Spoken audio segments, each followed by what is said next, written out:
Well, we're going to start with some breaking news right now. Savannah police looking for a suspect after an assault and apparent attempted robbery in the 1900 block of East 51st Street. We're told the victim was taken to the hospital with non-life-threatening injuries. We're going to continue to gather information on the incident and update you as soon as we learn more.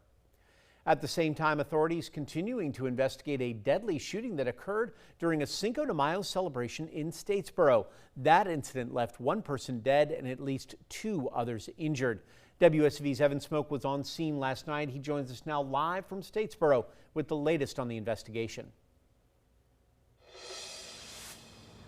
Good afternoon, Andrew. I'm here near the Azul Tex-Mex restaurant, the location of yesterday's incident. Now, two people were shot here, as well as another person injured in a car crash. All three of these people were taken to a nearby hospital where one man later died. We now know his identity. The Statesboro Police Department has confirmed the victim's identity as 39-year-old Gregory Johnson. Johnson is a Statesboro resident but has ties to Claxton and the state of Florida. Johnson and a female victim were shot during the incident, and during the ensuing chaos, another individual was hit by a car while trying to flee. On Wednesday, WSAV spoke with Statesboro Mayor Jonathan McCollar, who said Tuesday was just another example of a national problem. I think not just our community, but our country as a greater whole, we got to have a serious conversation about gun violence. No other country in the world deals with the level of gun violence that we deal with here in America. And so I think it's time for us to start really having some serious conversation about what we can do as far as curbing that within our society.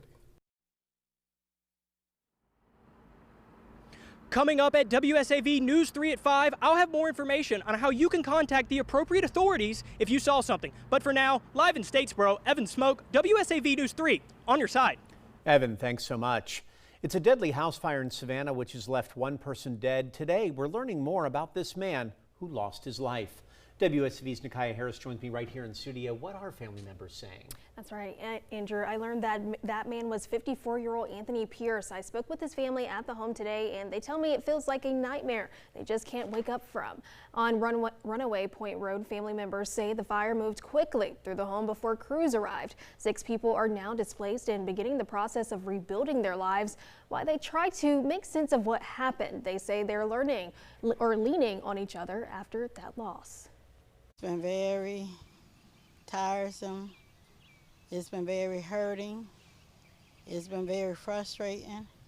And then it just don't seem real. We just hanging in there and just doing the best we can.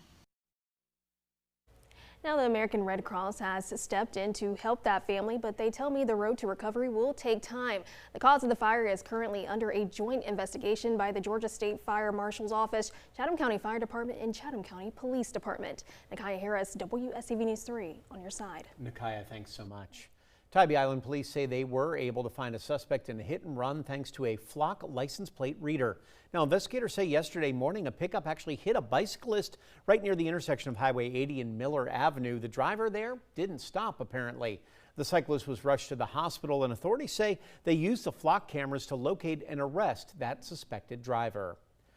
Well, WSAV is your local election headquarters, and more than 300,000 Georgians have already cast their ballots. Early voting continuing all the way through May 15th.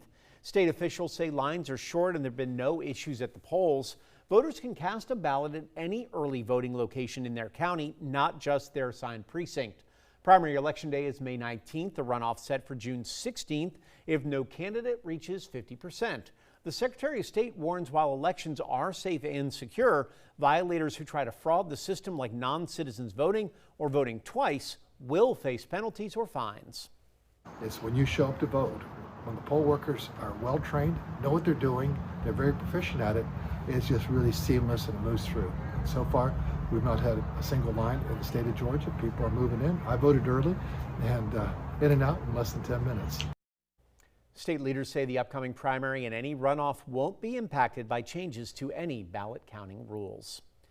The Chatham area Republican women hosted a lineup of candidates today running for the top statewide offices.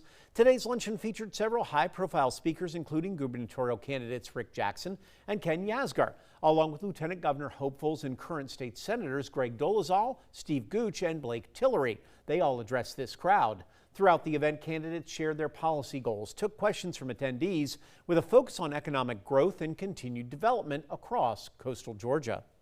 Everybody needs relief on their income taxes as well as their property taxes, and so I'm just enjoying meeting people and understanding what issues they have, and I think everybody knows I'll stay around for an hour or two to listen to people.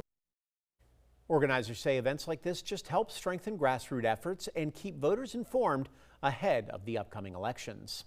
We do have a quick correction for you right now. Lieutenant Governor Burt Jones made a stop in our area yesterday as part of his gubernatorial campaign. However, we incorrectly said last night that the event was in Richmond Hill. It was, in fact, in Midway. Of course, we do regret that error.